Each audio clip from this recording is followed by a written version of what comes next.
Suat yaşasın. Doğru haber. Fesih Hoca. لسر دنیای کم حرکت اسلامی هنه پیشیوان وان پشتی کو رحمت کن تیناسین. حتی کو ام دکارن تمام حرکت اسلامی و این اسلامی جی داخل ناوی سینوری بکن. از قلاوان حرکت چکدار و وشارتین آکم. البته دبکو هنگ جوان جی هبن. لیبل تشتکو از قاستا ویدکم تشتکی جدایه. او پیشیوانین کو از قاساوان دکم تم و تم دناف جواکی دنه ده هر قادا جیان ده دخبتن دست داویجن تمامی مسئلیان حول دادن پروبلمین انسانان چاره سر بکن جبو باشیا انسان و انسانیت پروژیان چه دکن و باری گرانا دوز و دعوی دل سر ملی خو اف کسین به ویا وای بشکل کی معظم دخبتن و قد ناخوازن لپیش بن و به ناسین هر وکی کو تیزالین لدری چاوان بوین لپیش سکنینن و ناسکرین گلک حالین وین کو انسانان جذب دکن هنه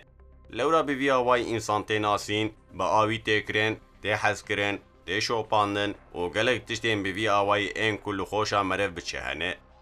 دراستی ده افتشتین کو ویل خوشا مرف بچه نتنه جبو دنیای در باستارن به همان وای جبو آخرتش در باستارن لورا گلک کسایتین مزنین اسلامی دیگل کد ناف جامعه اسلامی کو به هبونا خویا برفره بجی وان تشتین کو من قالاوان کر جبو مذهب و فکروان بلاف و برفره بکارانینه او یک دیرو که ده گلک جاران هاتیه دیتن او یک وقت صدما شرمه ناتیا حسباندن و جارینا بوی مینا تعاملکا مجبوری ام دکارم ببیجن وی که کرن جبو دنیا و آخرت ناب پروبلم لیبل دیگل وی که تو رابط چاواکو تو لدیجی دنیای زاهد بونه دهل بجیری لدیجی آخرت جی زاهد بونه بهل بجیری و ناخوازد تو کسته ناس بکه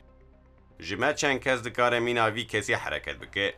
براستی جی لسر روی دنیای کم حرکت اسلامی هنه کو اندامین وی ووسا هنه و ناخوازن به ناسین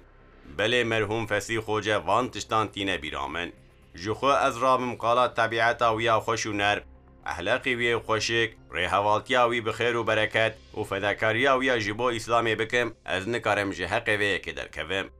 از نکارم قالاوی کسی کو تمامی باره دوزه دیگل حوال خدای لسر ملی خو و خواسته که درکتنا پیش کشتیه و کریبین پیه خو و ناخوازه به ناسیم بکم جواره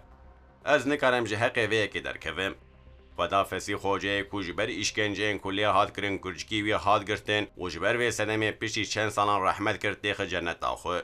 خدا وی جی شهیدن اسلامی به حسبینه